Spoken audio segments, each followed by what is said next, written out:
I've just bought a new car, and by new I mean second-hand, because I personally would never buy a new car because of the depreciation of new cars. I used to own, as until Thursday, a Mazda 6 2.2 litre Sport, whatever that means, on a diesel car. It was a lovely executive saloon car with lots of features, but I'd owned that for 4 years. And I kind of realised, you know what, this thing's getting on a bit, and I don't really do the kind of miles that a diesel car benefits from. So I thought, I'm going to make the jump. If you go back to one of my Mazda 6 videos, you'll see that I mention actually the car that I've ended up buying. So what have I bought? I bought a Nissan Leaf. It's in my garage. I bought it on Thursday. I paid just over £13,000 for it. It's got 30,000 miles on the clock. It is actually a slightly metallic red. Made the switch basically because I figure that I don't do that many miles. I do a lot of city miles, and that's what electric cars are supposed to be good at. And because it's just got a motor and a battery somewhere, probably underneath the car, you know, that's all that can go wrong on these. Obviously, if the battery does go wrong, you've got an expensive repair on the cards. But generally, they're not going to incur a lot of kind of mechanical issues, I hope. That is the idea. It's now 3 days that I've owned this car. I'm going to give you my impressions of it, what I've learnt about it so far, what I like so far, and what maybe I'm not so keen on. First thing I'd like to point out is this is my garage, which is something like 5 meters wide or something. I've had to put that bag of compost there as a kind of buffer to kind of just in case I smash into that wall, because trust me, when you're driving, even with the camera and parking sensors on, it tells you to stop about 1 meter from that brick wall, you know, kind of understandably, but you need to get a lot closer, because if you look at go to this end of my garage, you can see I'm kind of close enough to that garage door.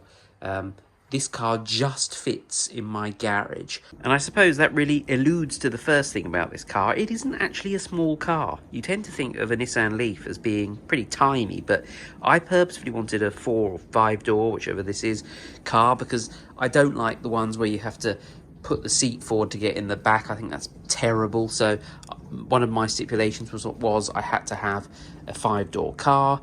It's got a kind of, well, sticky outy boot that's not massive, to be honest, but it's probably enough for what I need. I do prefer the Leaf with the sort of two-tone sort of black roof as well as the red body, but, you know, beggars can't be choosers. Last time with my Mazda, I had a silver one and then spent 4 years wishing I'd bought the sort of red Mazda. So I'm pleased that I finally got the car colour that I want. It's a pretty car from the front as well.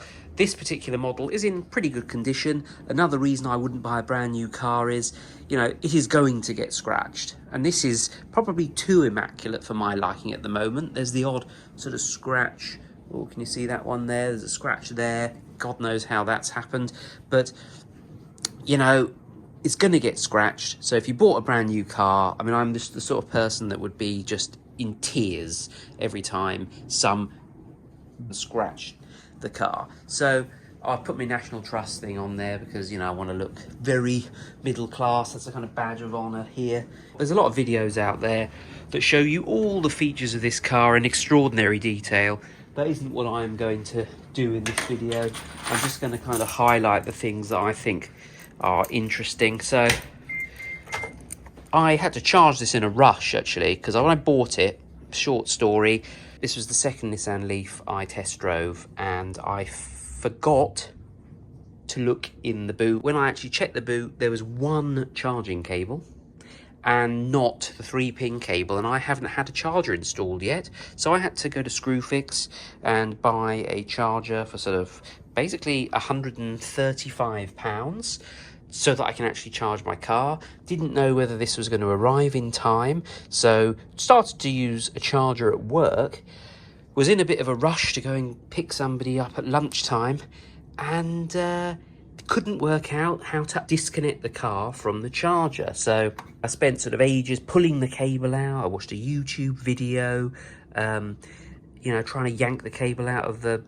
charging unit as well, and blimey, it was a bit of a pain. Anyway, as it turns out, you just hold the button on this, which I was doing, but as it turned out, the battery was low on that particular key fob. So eventually it sort of let me, and you think you have to hold it for a couple of seconds. Actually, you don't just press it. So that's a little bit of a quirk to the car. Let's talk about the charging. Actually, I'm kind of managing with the 3-pin charger at the moment. It's slow, okay, it's actually 2.3 kilowatts an hour, but for example, yesterday my range, I got my battery down to 28%, and I charge it up to 80 overnight, because that is what you are supposed to do. Unless you've really got to go on a long journey, you shouldn't charge greater than 80%, because it can do long-term damage to the battery. So it took 8.5 hours, but I mean, you know, I started it charging at 11. It was done by 7:30 in the morning. Yeah, if I had a fast charger, then it would be done in probably a third of that, I suppose, or thereabouts. But, and I will get a fast charger, but, you know, it wasn't kind of strictly necessary. Just charge it while I'm sleeping. If I did get a fast charger, well, not a fast charger, but a faster charger, domestic charger in my home, I'd be able to move on to a better energy tariff, where I would get cheap energy from sort of midnight to 5 in the morning or something. So then it does make sense. It's a lot cheaper. It's like 7 pence a kilowatt hour if you do that, versus I'm currently paying about 22 pence a kilowatt hour because I'm on an old tariff from 2021. It's probably closer to sort of 30 pence an hour if you're taking out a tariff now. And let's talk about charging a little bit more. You know, the public charging, even the Type 2, the sort of slower one, or the CHAdeMO faster charging that this has got, you know, we're talking very expensive, really. We're talking getting close to the cost of actually charging a conventional fuel-based car, probably, you know, in the region of sort of 80 pence per kilowatt hour. My workplace is pretty good though. They've got a charger there that supposedly charges at 33 pence a kilowatt hour, which is really cheap. The CHAdeMO charging, sort of faster 50 up to 50 kilowatt charging, is something you should do sparingly as well, just like keeping your battery between 20 and 80%. The fast charging long term can damage the battery.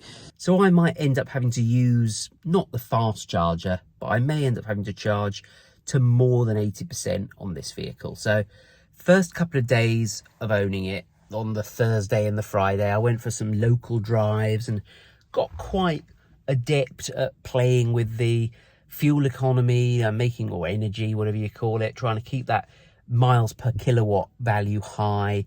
And you can do it by driving sensibly and having the, you know, I'm not going to explain all these things, but eco and the e-pedal and stuff, and just driving sensibly, really. You can get the efficiency of the car up pretty high, and you can probably get, you know, closer to 200 miles range out of 100% charge in the car. But if you're driving around with 80% charge, you know, that's 20% lower overall range. At the weekend, I went to a place called Dis, which is about 25 miles from my hometown. And by the time I got to Dis, you know, I had to travel across the city to start with, and, you know, then I made another errand as well. I started with a charge of 80%, but by the time I got to Dis, my battery was down to 50 something, maybe 58%. Basically, it's a single carriageway and dual carriageway journey to Dis. That's between sort of 40 but often 60 to 70 miles per hour. That sucks the battery, essentially. And if you look at the stated ranges online, the kind of realistic ranges for this car, that's about in line with what you would expect. If you were driving at 60 or 70 miles an hour and the weather's not very nice, a bit chillier, and it's actually 12, which isn't so bad at the moment, but you're going to get like 110 miles out of the car from 100%. So from 80%, you are going to be able to watch the battery indicator go down. That's fine, but you need to plan that into your day, basically, and make sure that you're aware of where the battery charge is going to be after your journey, and plan accordingly. And maybe if you plan to do slightly more than that, like if I plan to go to Center Parks, I might actually charge to 100% before I set off, to guarantee that I'm going to have sufficient range there and back. And I suppose if I do that, this car might just work for me and be efficient. I've calculated, believe it or not, that I could save about £2,500 a year compared to buying the diesel fuel that I was buying for my old car. So this could be really good. And that, I mean, this really is the furthest I would go on an average weekend. Often I'd probably go, 8 miles either way. And then we come to the sort of very long journeys. Like, what happens if I want to go to IKEA? Again, what do we do? Well, IKEA's about 115 miles from here.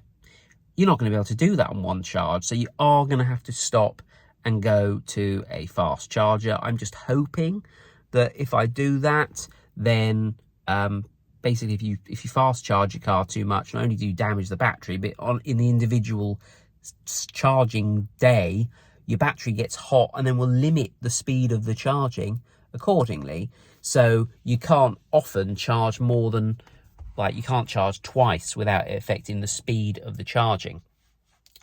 But I might be able to get away maybe with charging once and a little bit on a long journey. Or if I'm going to do a long journey, maybe I need to take the train, or maybe I need to hire a conventional car. Yeah, I mean, it's going to take some planning. Not something to do if you just like getting in a car and driving, really. Or if you're going to suffer from range anxiety. I know that's an overused term. Yeah, but it is actually, people say, range anxiety, it is a real thing. Actually, it is a real thing, actually. I mean, I was kind of looking at the range thing yesterday, thinking, oh my word, that's going down quite quickly. But as it turned out, I was sort of driving back and thinking, actually, and this isn't the way to do it, by the way, I was thinking, if I don't look at the range indicator, then it's not a problem. And you know what? I made it back okay. I made it back with, after a few more small journeys in my hometown, I made it back with sort of 28% battery. That's all right. That's absolutely fine. Well within limits. I didn't actually need to worry. I think it was just the contrast of driving around the city and thinking, blimey, I might actually get nearly 200 miles out of 100% charge, compared to, going to up to 70 miles an hour and thinking, oh, right, okay, actually, you'd be lucky to get 100 out of a full charge. Because the other thing is you can't drive a full charge, can you? You can't drive to 0%, because then you would break down. So, yeah, the range, basically, I wouldn't have got a car with a smaller range than this for sure. And if I could go back in time, if it was available to me, and I wanted to spend another £1,500, I would have got the 62 kilowatt battery, which might have given me sort of 50% more range. But, that's for the future. For 95% of my journeys, this is going to be absolutely sufficient. Anyway, that is enough rambling about the range stuff, which I think, that is all useful things. If you're thinking of getting an electric car and you frequently do journeys that are more than I'd say more than 30 miles each way frequently, then this isn't going to be the car for you. If, however, you do literally just go down the road and back again, absolutely perfect.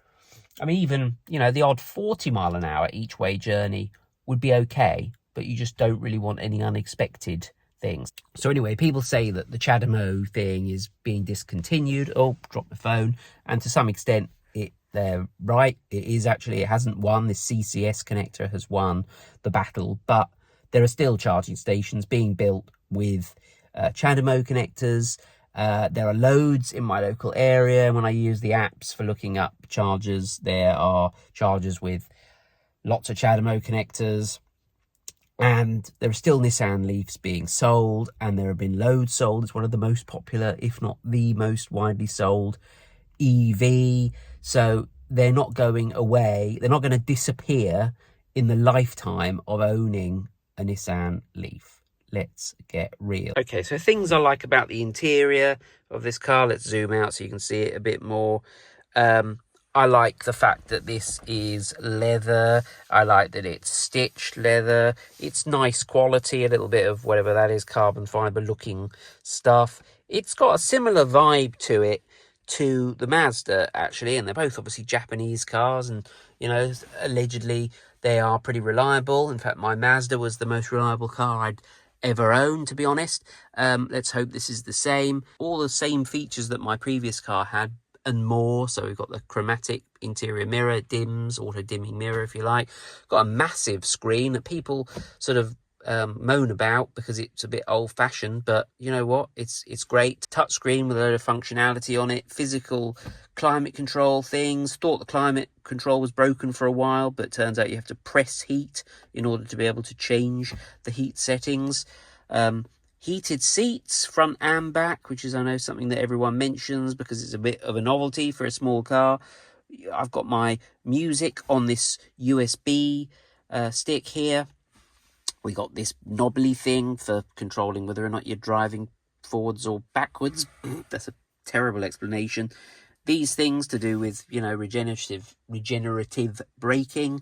From the cockpit point of view, we've got some lane control and automatic steering and things. I hope you know I won't be using those. I'm not even going to test them, to be honest. I do not fancy it. I would much rather steer the car myself than monitor a system steering the car and then have to take over when it can't do it. You know, I'm just going to steer the car, to be honest. This is actually a heated steering wheel, which is a really nice feature. I was reading the manual yesterday for this car, which I know isn't a particularly manly thing to do, but one thing I noticed was that apparently you should use the heated seats and the heated steering wheel preferentially over the sort of climate stuff for controlling the temperature in the car, which surprised me a bit because I thought they would be really energy hungry, and maybe they are, but compared to the sort of climate stuff, apparently they're more efficient. So yeah, that's great because I really like those features. These controls are very similar to the controls on my Mazda, so it's been a really kind of easy process to transition to this. Took me ages to work out how to lock the car and unlock it internally. There's buttons there for doing that. There's some buttons down there. Probably none of this is in focus, but opening the charging flap, and the car like hums below 10 miles an hour or thereabouts. You can turn that off, but you're not supposed to. It's not totally silent. There's a sort of whirring sound normally from the motor, but they play a little sound out of the speaker so that it's, you know, pedestrians stand a little bit of a chance if you're sneaking up behind them. This has got an electronic parking brake, which my old car had as well. I love these. I just love the sound of them. Can I do it now? No, because the car's off.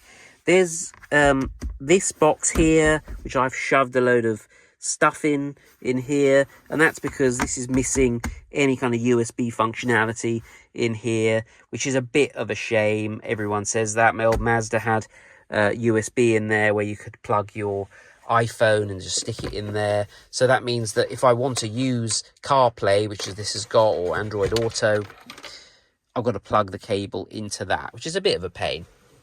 The glove box is massive. It is like a TARDIS. These are sort of oddly shaped, not quite big enough for stuff you want to stick in there. Like I've had to really shove my umbrella down that side to get it in. But anyway, the doors are generally nice. We got some sort of, I think, more soft, is that leather on there as well? That's quite nice. But the top part of the door is really bland and ugly and reminiscent of a cheaper car. So that's that bit there.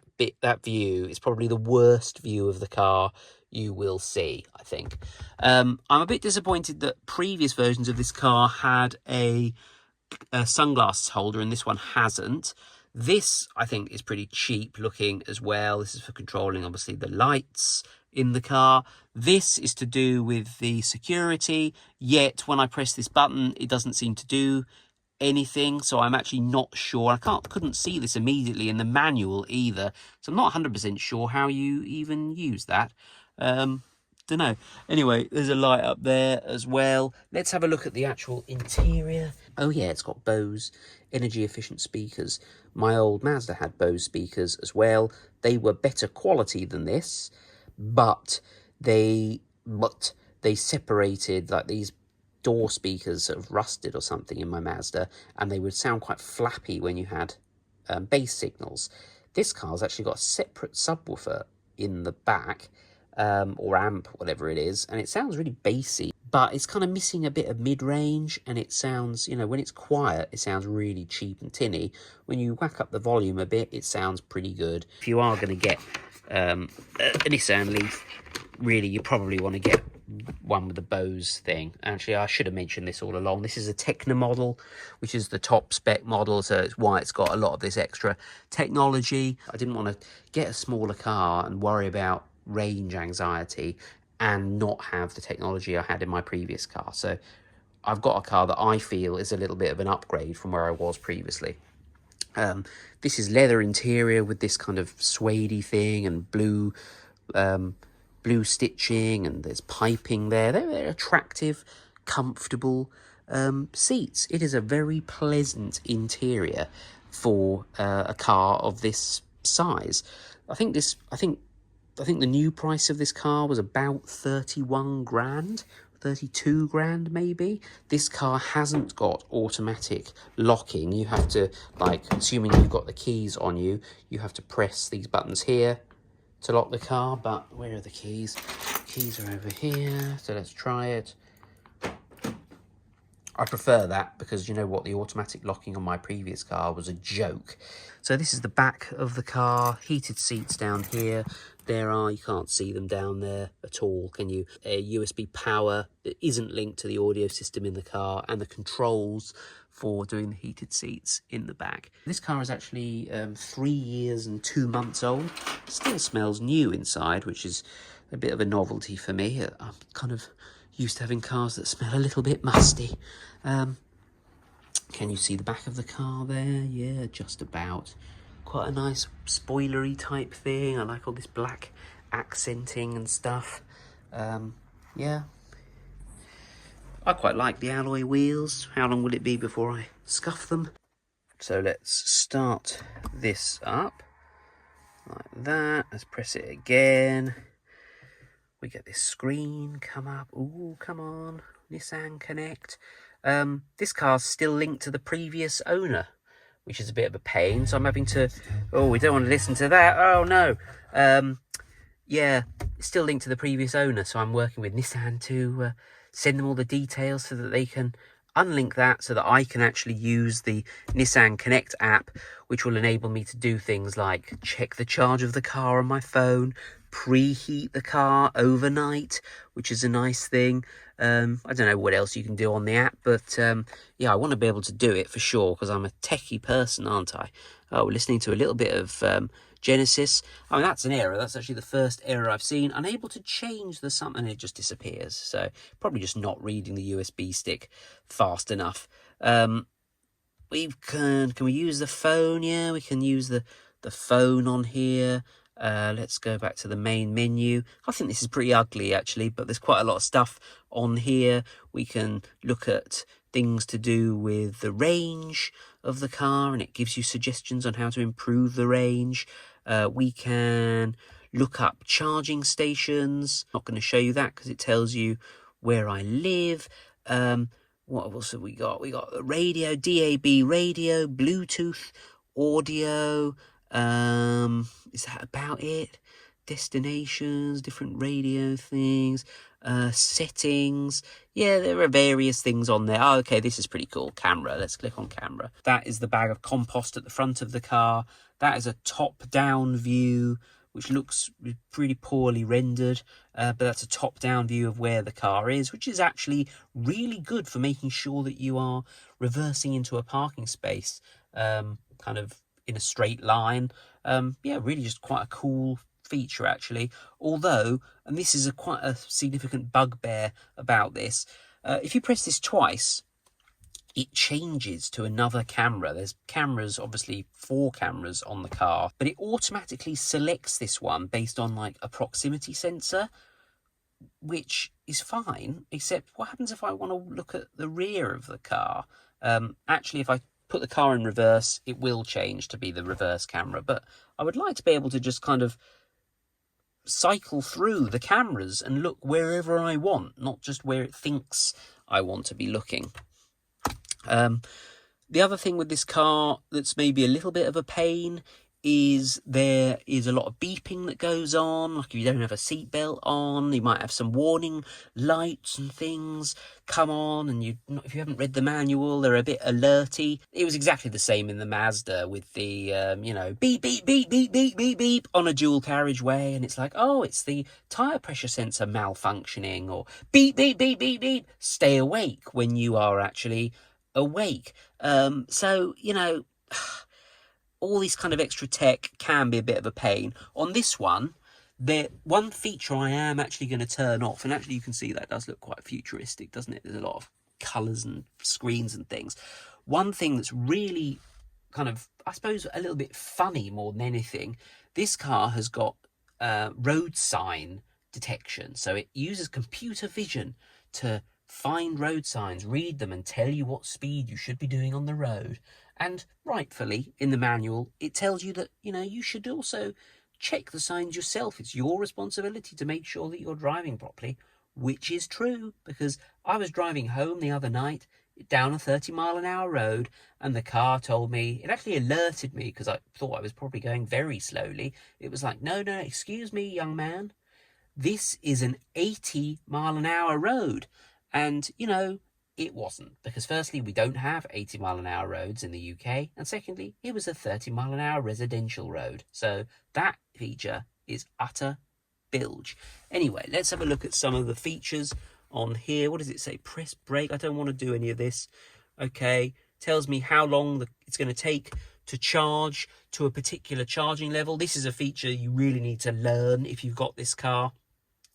You can't say to the car, charge to 80%. The car will tell you this is how long it's going to take to charge to 80%. And then you can set an automatic timer yourself to charge for that duration, if that makes sense. So say it says 10 minutes there. I could either charge the car for 10 minutes and then unplug it, or I can create a timer that says, right, we'll charge from 12:15 to 12:25. But you can't say charge to 80%, which is a bit strange. My range has been affected now. My predicted range, I've got 79% battery. My predicted range is lower because I was doing a lot of dual carriageway driving yesterday, and presumably if I drive around the city now, I will it will improve. This is one of the things I have up quite a lot on the screen. Kind of play a little game with yourself to try and get the average miles per kilowatt up there. Yeah, that's kind of good fun. But I also sometimes have this one, speed. This is the speedometer. That's because I used to have a heads-up display on my old car, and this one doesn't have it. I'm not really used to looking at an analog speedometer, so sometimes it's quite nice to have that on there. But I have this quite a lot because I try and play a game with myself where I try and make the car as efficient as possible. These aren't electric seats, as in they're not mechanically electric seats. You have to move them yourself, which, to be honest, is no great loss if that lowers the weight of the car, because electric seats, they sound nice, but, how often do you adjust a seat? It's kind of a bit pointless than being electric. So that's a whistle-stop tour of everything I've learned about the car in 3 days, but the main takeaway message is, hopefully, being electric, it's not going to have huge mechanical problems. There's only the battery and the motor, fingers crossed. Supposedly, there's like a 7-year warranty on the battery, but I have a feeling that maybe Nissan's rules for that are so specific that in practice, if the battery died, you'd be screwed, and then you just have to pay to have a new one. So, but we'll see. I mean, hopefully, I won't be really unlucky and the battery will survive on this car. I also like the tech on this car. I like the way the car looks. I like the way it drives. It feels exactly the same as my diesel car. I am going to do something with the tyre pressures though, because I think they're a bit low at the moment. Doesn't feel like I'm driving a little car, because really I'm not. And I like the self-righteousness of driving an electric car. I'm thinking of taking up veganism. Not really. I used to spend £65 every, well, let's say £60 a week on diesel. And I estimate that this will cost me about £18 in electricity to do the same miles. So, you know, that's a significant saving. It'll be interesting to see whether or not that comes to fruition, and whether I break down anywhere. Anyway, if I do, I shall let you know. I'm quite keen to document the process of owning this car in case it's useful for you, in case you're on the edge of, not just on the edge, but on the edge of maybe transitioning, not just the edge of transitioning, but the edge of transitioning to an electric car. I might give you those little bits of information. Anyway, if you've got any advice for me, or interesting stuff about this car, or if you just want to tell me that the infrastructure isn't there for electric cars, please let me know down below and I will do my best to answer you. Otherwise, thank you to my loyal patrons, who I'm probably not going to put on the screen because I'm just going to publish the video and make it available, but you know who you are. Thank you very much for your continued support in the face of very few videos on this channel. And I shall see you next time for another video.